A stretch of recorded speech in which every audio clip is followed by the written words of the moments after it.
All right, folks. Today, in Wink, Texas.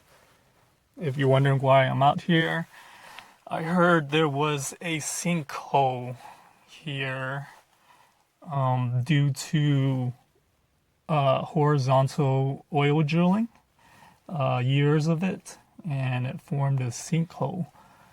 And it's actually kind of like a landmark area and a tourist attraction.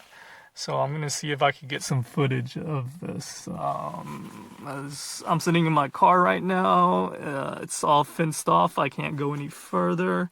So I'm just gonna do a quick little flight up and down. I don't want to break any private property, no trespassing laws or anything like that. And plus, it's kind of windy outside, so I don't want to take the chance of losing my drone out in the sinkhole. But okay, wish me luck.